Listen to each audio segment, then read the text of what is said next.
For the last week, I've been taking photos exclusively with a Game Boy.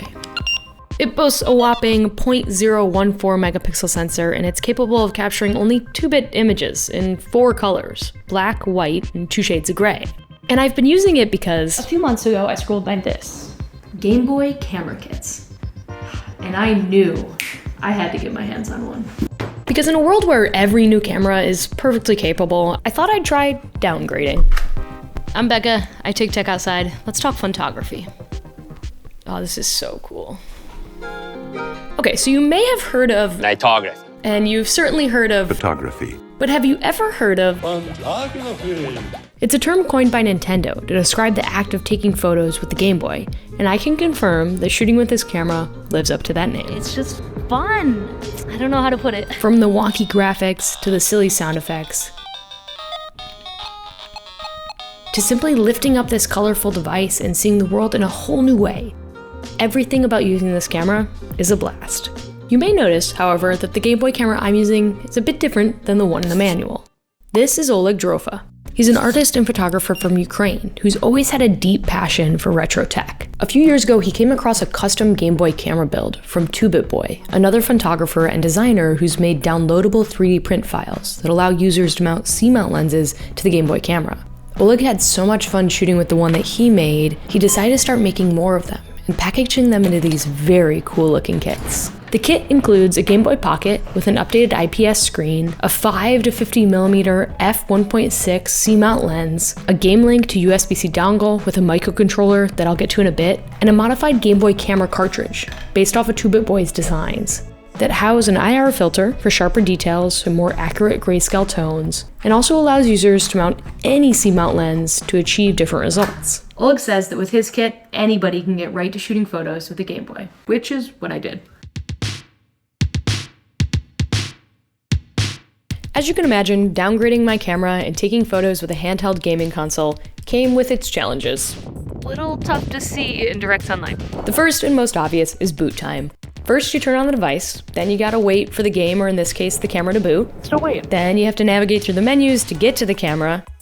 And even once you get there, you gotta frame your shot, adjust the aperture, manually focus, and then snap the photo. And once you got that photo, there's only room for 30 of them on the cartridge, which means you gotta be selective of what you keep. And you combine that with the fact that your end result is a 2-bit image in only 4 colors, and suddenly the pressures of getting the world's greatest photo go out the window. And the only thing left to do is to play and have fun. The other funny thing that began to happen to me after 3 days of shooting with this camera is that I started to see the world in 2-bit. I wasn't focused on all of the details or the color in front of me. Instead, I was just looking for contrast. And as soon as I would take out my phone to take a similar photo, I was blinded by the sheer amount of colors and details assaulting my eyeballs. But while I have you out of Game Boy land, a quick message from this video's sponsor, Epidemic Sound. Mouse clicks, shutter sounds, and circle swishes are sound effects that I use in pretty much every one of my videos. Not to mention, there's always music playing to sort of keep the pace, and all of that comes from Epidemic Sound. Thank you, Epidemic, for sponsoring this video. But there's this new feature called Voices that I'm having a lot of fun toying with. Voices is a feature that provides many different types of voices for you to use in order to create voiceovers. And I'm thinking that I might need to do some sort of play on planet Earth with this feature. Becca is seen here in her natural habitat. Despite the look of her silly little camera, she is at the ready should the right moment play out in front of her lens. So between the Voices feature, all of the sound effects, the music, and the fact that they have plugins for popular editing software such as Premiere, which is what I use, I mean, Epidemic is just my go-to spot for any time I need a sound. If you want to try it out, even just for fun, you want to mess around with some voices, you can use the free trial via the link down in my bio. Thank you, Epidemic, for sponsoring this video, but also continuing to be my go-to place for music and sound. Okay, back to Funtography. Using this camera has come at a sort of perfect time for me. If you watch this channel, you may have noticed that recently my videos have been featuring a bit more city and much less trees. I recently, only partially, but partially moved back to New York City. And although it's good for a few reasons, it also kind of stinks because I don't exactly love it here. But carrying around a camera that captures the everyday in a completely different way has greatly helped in coping with being somewhere that just not so much my jam anymore. The subway system I hate waiting for suddenly provides all sorts of shapes and light to capture. The crowds of people I can't stand paint a beautiful scene, and all those tall, ugly buildings look a lot more like Lego towers than eyesores. And because this is a Nintendo camera, I put all sorts of stickers on the 2-bit world I've captured to make it even more whimsical and less rigid. Plus, this is a camera from 1999, a time when physical matter was still far more valuable than anything on a screen, which means these photos look best printed. But I personally don't have the money to spend on a Game Boy printer, so I got a little creative. In Oleg's Game Boy camera kit, there's a Game Boy link cable to USB-C dongle with a microcontroller in the center that emulates a Game Boy printer. And via this web portal, I was able to download photos directly from my cartridge to my phone or my computer, and then I paired my phone to this Canon QX20 printer and put sticker paper inside. And then suddenly my 2-bit world existed in real life too, and I got an idea. Maybe I'm not the only person in this city that needs to start seeing it differently.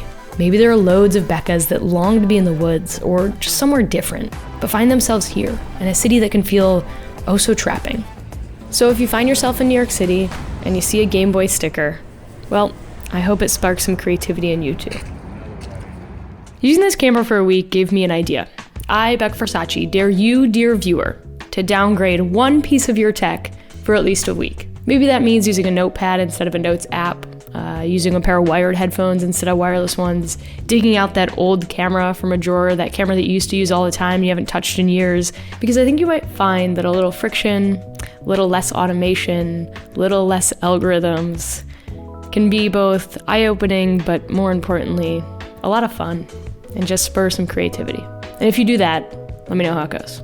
If you're interested in learning more about these camera kits, I will link Oleg's Instagram down in the bio. Also, 2-Bit Boy's Instagram, where you can get the files for making the Game Boy camera mods.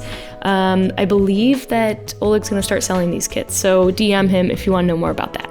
I'm Becca, thank you so much for joining me. If you enjoyed this video, you might also like my video about using the iPod Nano as a camcorder. I'll link that over here. I also tell the story about why I left New York City in that video.